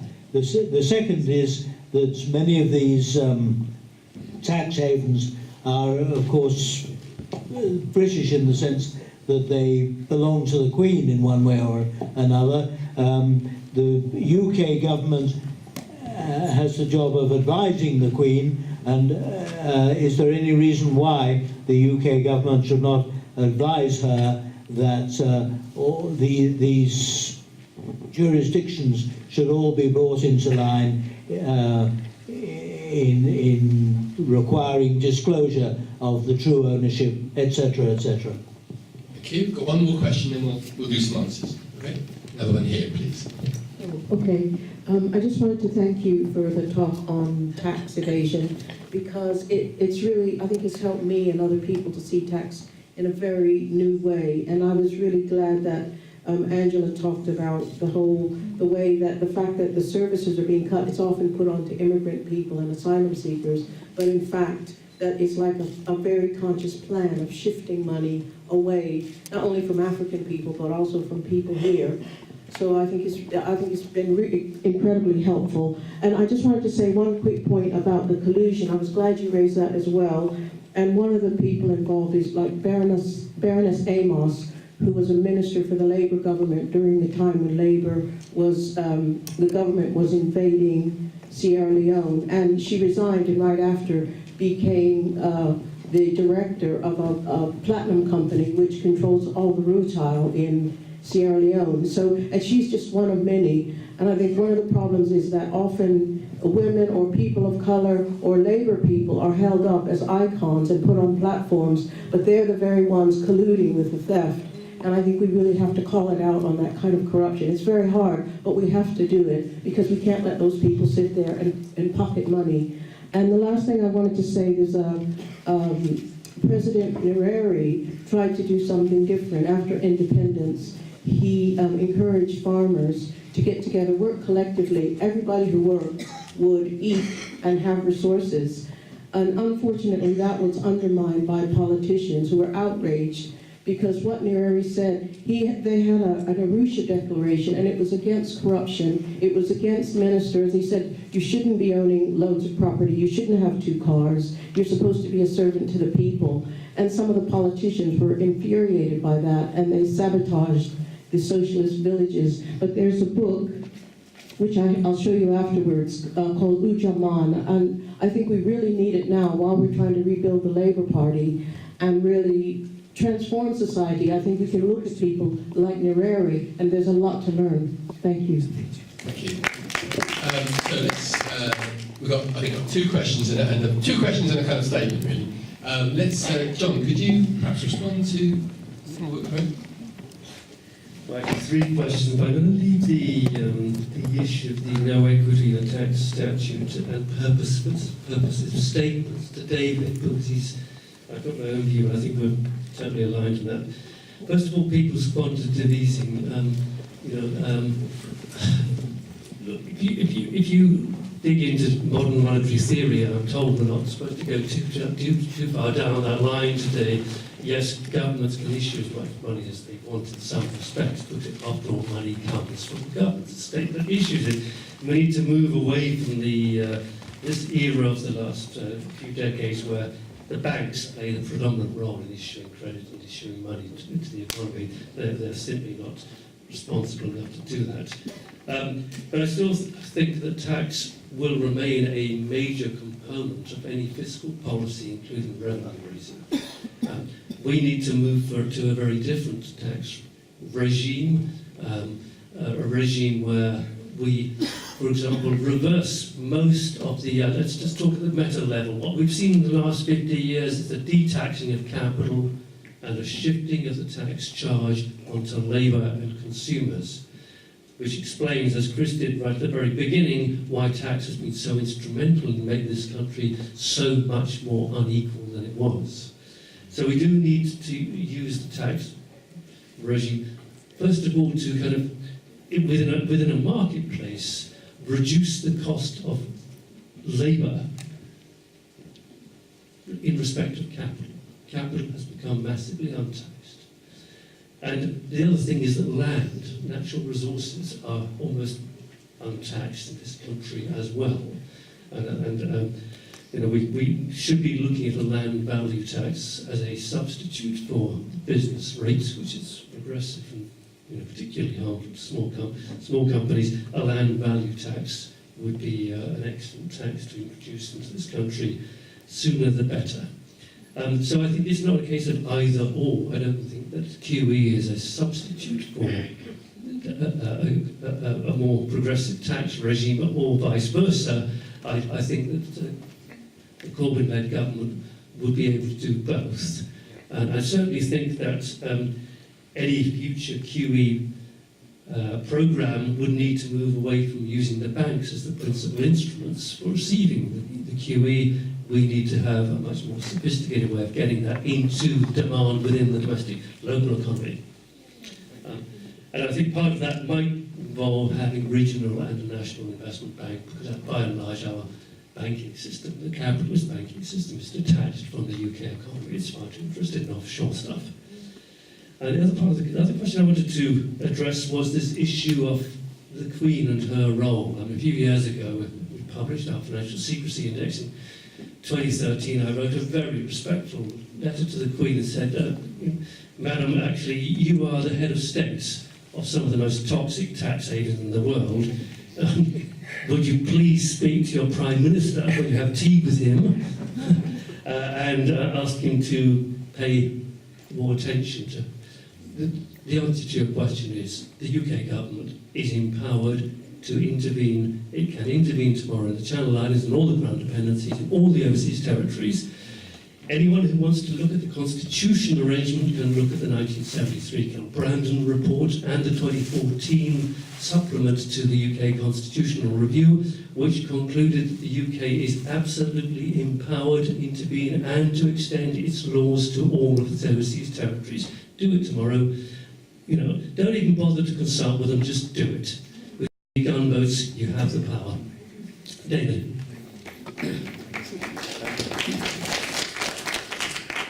So, in answer to the question about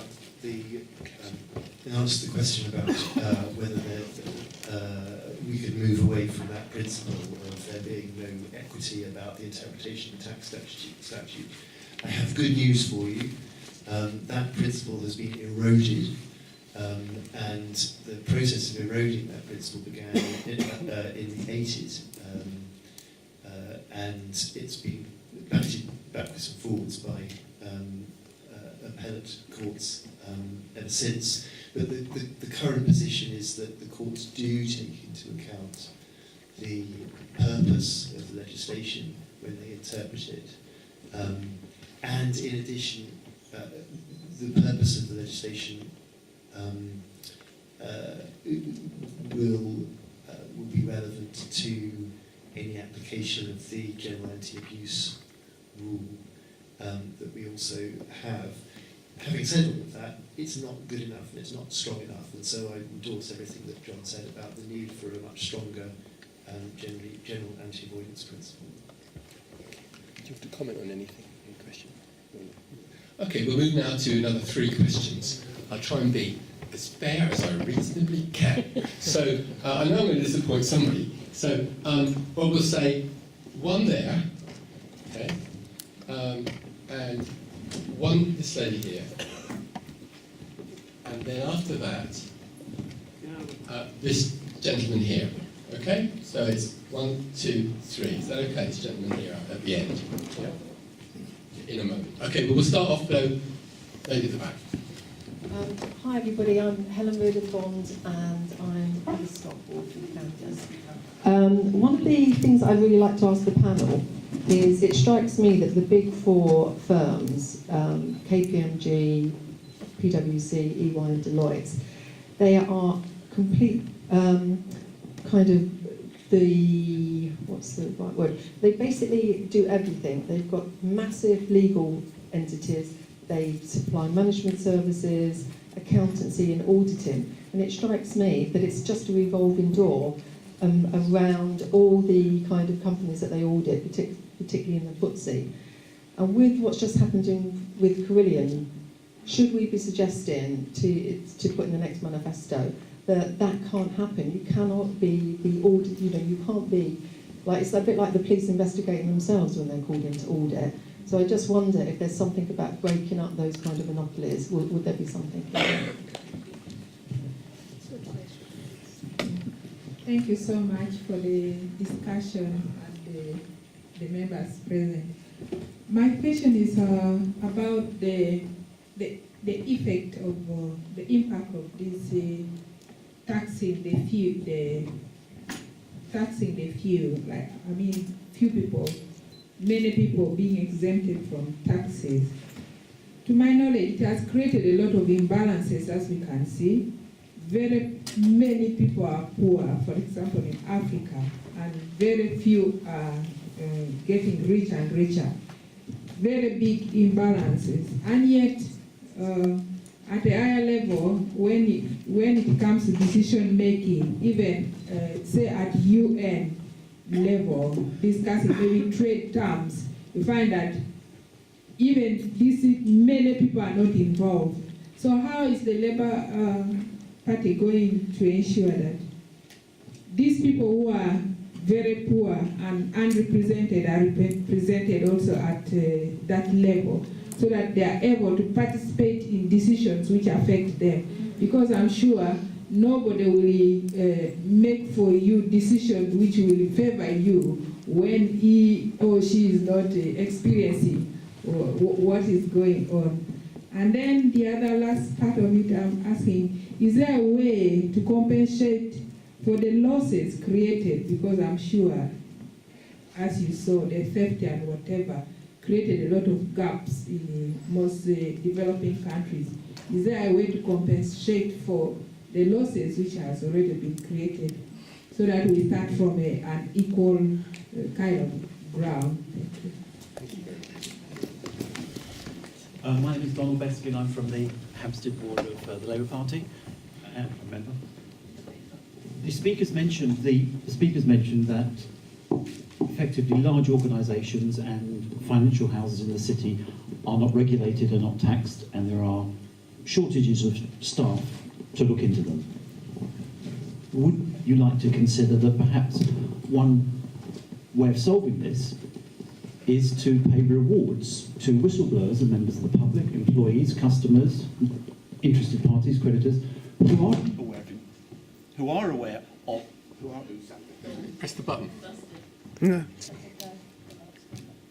Who are aware of information about companies, There are lots of people aware of information about companies. There is no mechanism, no reason why anybody, me, you, whatever, should do anything about it. There's tons of information. There are millions of instances where very large organisations are cheating on their current taxes and nobody does anything about it. All you have to do is to say, right, from now on, people that get caught stealing £500,000 of taxes, the person who tells me gets 10%. That solves the problem. That solves the problem. All those big companies will be terrified of their staff getting £500,000. That is the single most successful mechanism. You don't need another 150,000 HMRC. We don't need a speech, just ask a question. We get to hear him. Well, I'm sorry. It's working now. Thanks. That was a very clear question in any case. Thank you. Could I also mention, I support the lady who raised questions about the Big Four. I used to work for the Big Four. There is absolutely no reason why there should be 4 auditing firms in the world. Yes, you need a large company to make aeroplanes. You do not need a large company for auditors. You can have hundreds of auditing firms, all competing like other sorts of companies, and stop the oligopoly of auditing firms. Then suddenly, clarity will result. Thank you very much. Thank you. Who would like to answer which questions? David, do you want to respond to any of those?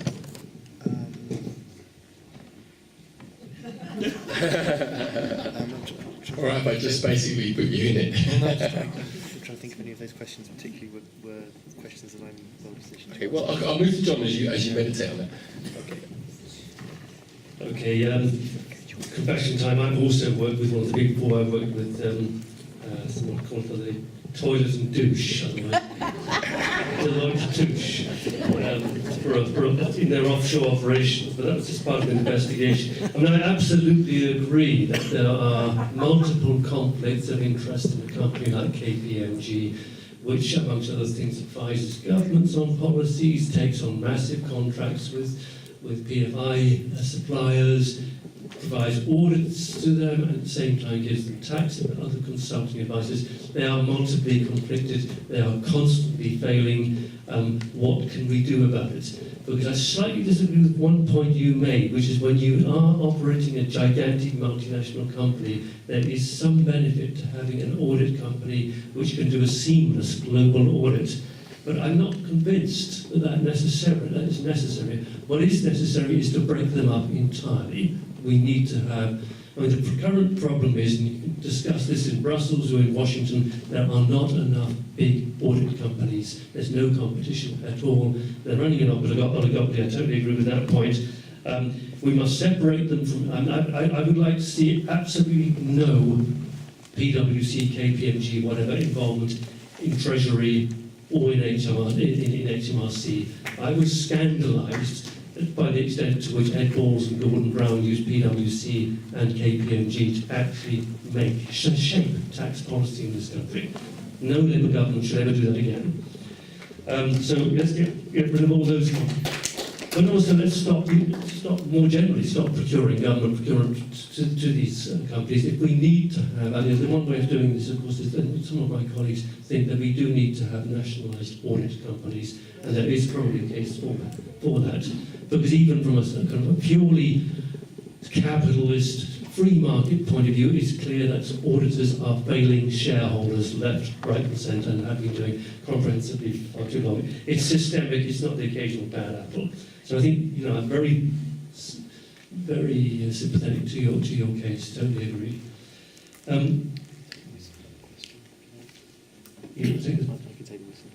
The whistleblower. Yeah, Dave's going to take the whistleblower question, thankfully.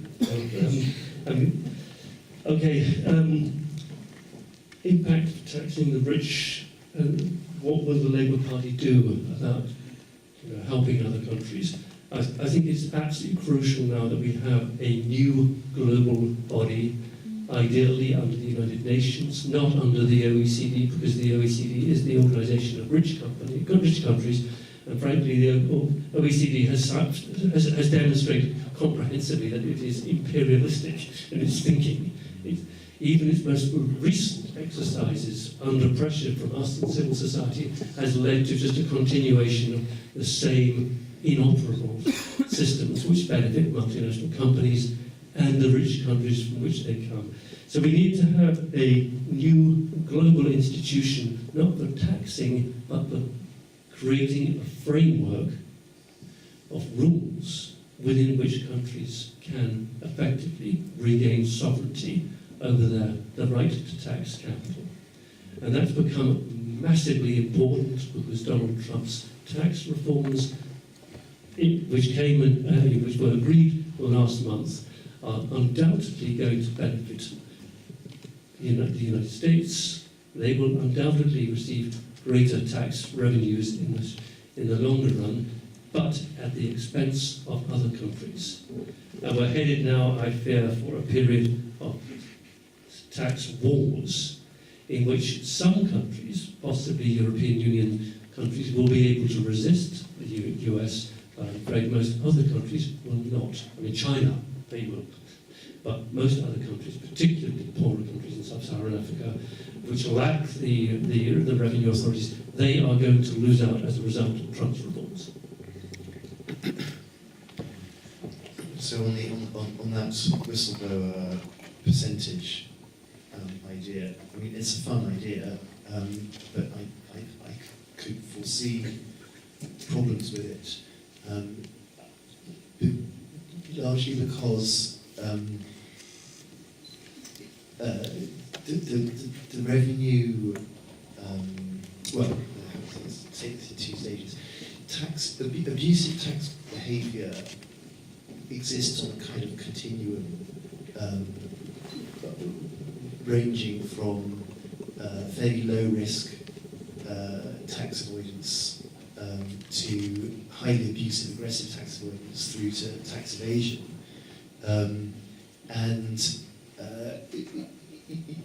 And all along that spectrum, the revenue will take a sort of tactical view as to how fiercely it's going to enforce against it. And the paradigmatic example of that is even if it comes across cases of criminal tax fraud, quite often it will sit the taxpayer down and say, listen, you've committed a criminal offence here, but if you tell us everything and give us the money, we won't prosecute.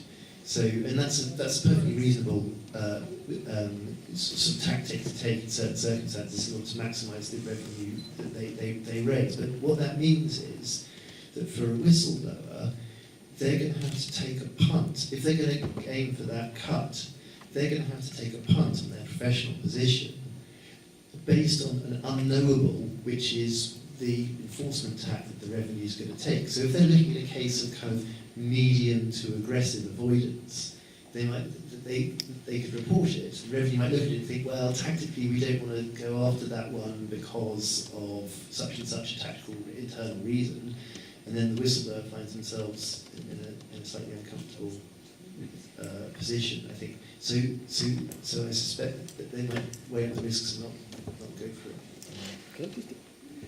If you don't mind, I want to add a couple of comments, because I've worked a lot with whistleblowers in the last few years, including the LuxLeaks whistleblower and others.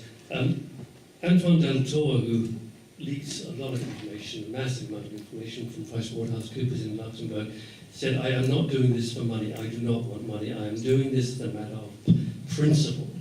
And the money would actually suggest that I'm some kind of agent just doing this for money.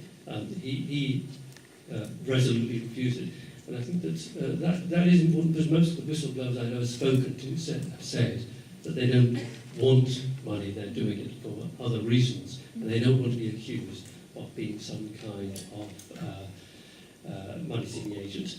But I'm going to take a slightly dissenting point from David, because in English culture we talk about hanging the occasional admiral pour encourager les autres, don't we?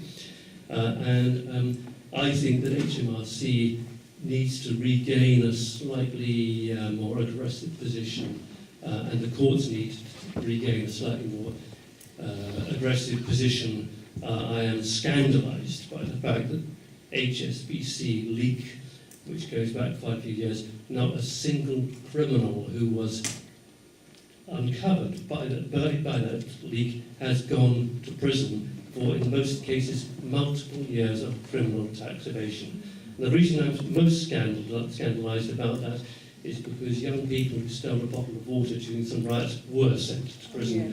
What kind of message are we sending out? Criminality is part of this country. We don't send these people to prison. And the lawyers as well, because the lawyers who advise are also complicit in this process.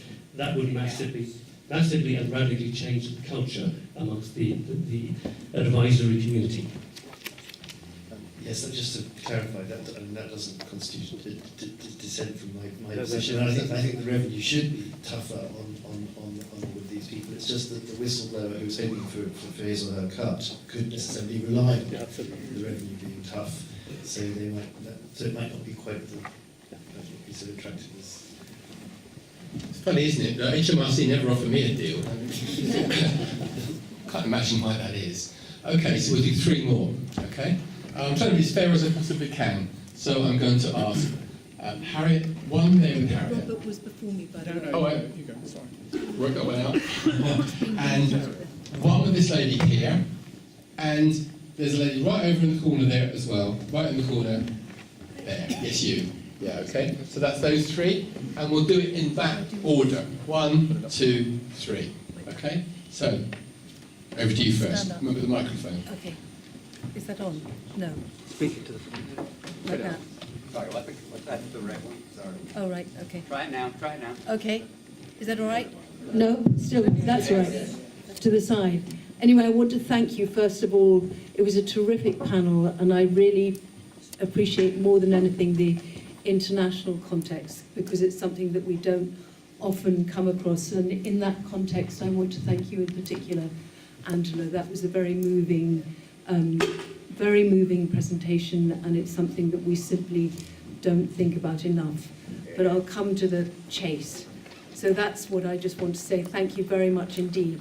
I want to ask you about Brexit. I mean, you said some very, very useful things about the global supply chain and the way that that is implicated with tax cuts and tax sweeteners of all sorts.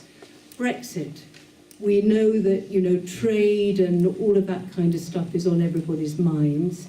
If you were advising a Labour government tomorrow after Brexit, whatever shape it takes, has taken place, what kind of advice would you give to your government about how to respect your principles to support the workers at the bottom end of the supply chain in Africa, in China, in Bangladesh? What advice would you give your leaders?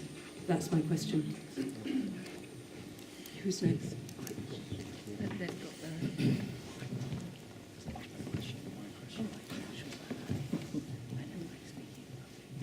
Thank you. I'm Elios from All African Women, and I'm from Africa. So there is something that I think we haven't touched much, which is affecting the economy so much, and those are the wars. So you talked of tax reform, and you can do that in a stable country.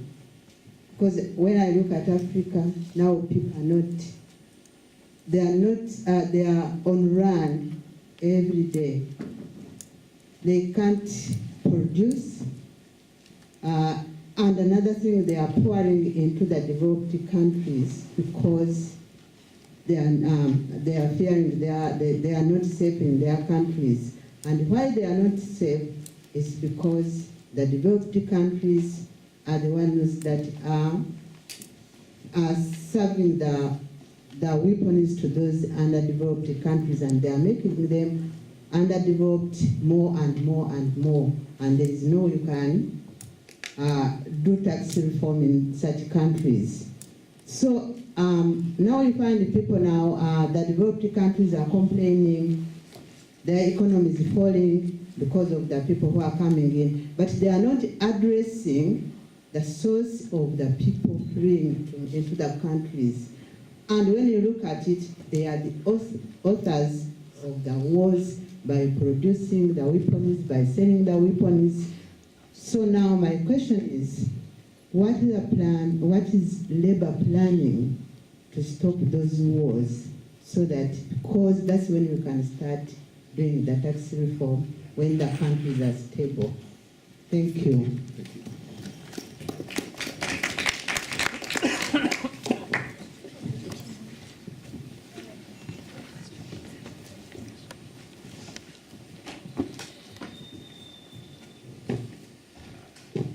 Hello, can you hear me? Yeah. Okay. I wanted to come a little bit closer to home on things that are affecting us. And KPMG has been very much involved in making up fairy tales about the wider economic benefits of HS2, which is going to destroy our community here and elsewhere. And that's been very much driven by outside companies. And what action can be taken to tackle this abuse of power that locks in something now that's looking like £1 billion for this stupid railway when so much else needs to be done. And at the same time, you've got councils that are employing the likes of Savills and the big accounting companies. And because they say they don't have the expertise on board, so they are being led by the nose. What is the answer to that, please? 3 questions. Are we okay with those? Who'd like to? So thank you for that question on Brexit. That's a very interesting and important question. Unfortunately, it has a complicated answer. The EU has a very sort of compromised position on these issues. It is, in some detailed respects, an obstacle to beneficial reforms, and in other detailed respects, it's trying to improve matters. So you really only get to an answer when you drill down to the details, and you get conflicting answers if you drill down to different details. So, for example, I mentioned before a thing called the finance company partial exemption. This highly abusive rule that the UK has, which effectively enables us to extract a cut from money avoided, from taxes avoided elsewhere in the world by UK-based companies, and that highly abusive rule was introduced because we were forced by the EU to reform the set of rules that it formed, that it was part of, called the CFC rules, the Controlled Foreign Companies rules. So from that perspective, with the UK outside the EU, we don't have to comply with EU rules that force us to have sort of capital favouring features in our tax code. On the other hand, the EU is pushing for a thing called the Common Consolidated Corporate Tax Base, which is a brilliant idea. What it does is it takes the setting of the corporate tax base out of the hands of individual member states and places it on an EU-wide footing. And the reason that's good is because it eliminates the possibility of member states competing with each other over the way they define a tax base. Because obviously compete the tax base out of existence. What the CCCTB is going to do is it's going to set the tax base on an EU level, and then the tax revenues will be apportioned between member states. If I was advising, I mean, obviously, which beneficial parts of being a member of the EU, a post-Brexit UK can pick and choose from, will depend on the shape of the Brexit we get. One can only hope that the Brexit that we get is one that enables us to participate so far as we possibly can in things like the CCTB, and one that enables us to influence EU policy in such a way as to reverse some of the adverse changes that are outcomes of EU policy making. I'm sorry, that's not a very sort of... Not very simple. No, I No, but I did. know Okay. well with All right. Just, now, there were two other questions. I'd like, if possible, panellists, whoever they may be, take up fairly brief, because we're now at 25 past. We need to be finishing at half past. So there was one question about the effect of wars, and there was another question about the relationship between HS2 and the related business around that and tax. Now, can anybody take up? And compensation. And compensation. Can anybody take up any of that? Yeah. Fairly Okay, briefly. wars, instability, and so on in Africa and elsewhere. Look, let's look at this in the kind of long frame of what's happened in the last 50, 60 years. I spoke earlier, and others have spoken, about the huge amounts of labour, and Angela mentioned rightly, the huge amounts of human capital, human resource, brightest and best, trained doctors, trained nurses, trained education workers, etc., flowing out of Africa, coming north to work in this country, plus all that capital that's been looted from Africa has led to decades of underinvestment in African countries, decades of not building the infrastructure, not funding universities' research and development, not training, in other words, not building productivity, not building new industries in Africa. End result is the capital flows heading northwards to Britain have been enormous, and the rest flowing into Britain, but also North America and the rest of Europe. Africa has been depleted by this failure of the global rules and by what's the so-called Washington consensus, otherwise known as neoliberalism, this view that deregulating the economies, forcing trade liberalisation, capital market liberalisation, privatisation, so on, will actually help Africa to develop. It hasn't. The end result is that capital has flowed north, and now workers, quite reasonably, are saying there's no jobs here, so we want to go north as well, following our capital. And I don't find that unreasonable. But we put up barriers, we criminalise workers wanting to move northwards, we don't criminalise the capital moving northwards. In fact, we welcome it with open arms. But it's left most of their states incapable of protecting and actually developing their countries. And we have endless wars over resources. I do think as a political economist, this arises from the nature of the type of capitalism, the type of imperialism that we've imposed upon Africa over the last 50 years. Different from the previous imperialism, which involved much more use of our armed forces to impose a certain economic model there. We didn't need to do that in the last 50 years. We've actually set the rules which we've enforced upon these countries through the IMF and the World Bank. The good news is the Washington Consensus is dead.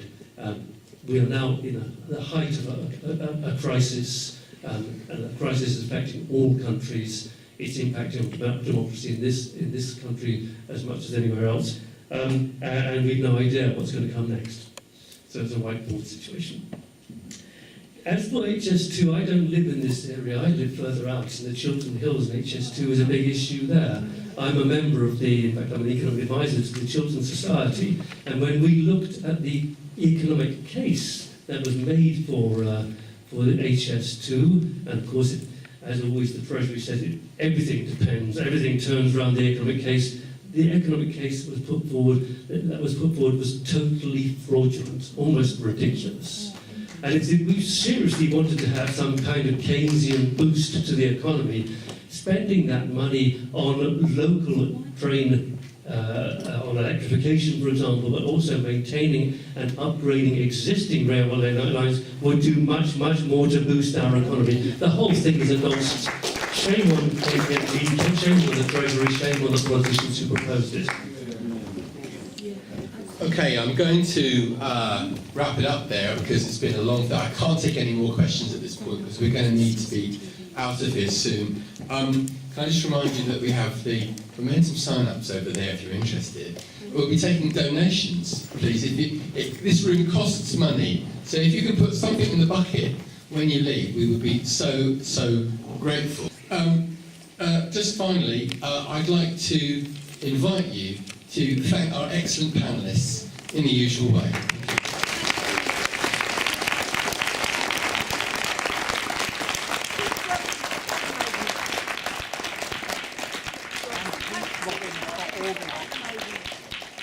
And thanks also to Peter Robbins, who is the person that organised this.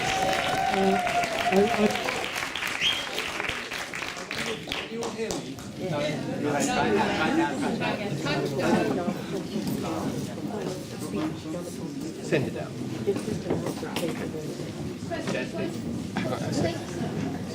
There's an article by John McDonnell entitled "I am at Davos to put the elite on notice that their time is up." Do you have copies? Yes, we have copies. And we have copies here, And this is the as well as the book that was referred to earlier, if anyone's interested. Thank you very much.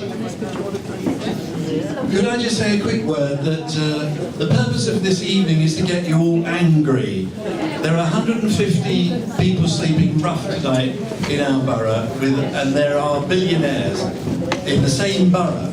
And it's very important that we use this meeting to feed into Labour Party policy. So all of us within our groups should, if we can, put together our feelings now that we've learned so much about tax and how iniquitous and what a terrible international scandal it is, that we get our messages to our branches, to our MP, and use this evening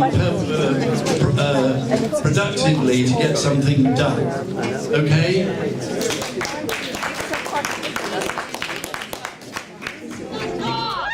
Money makes the world go round, the world go round, the world. Money makes the world go round.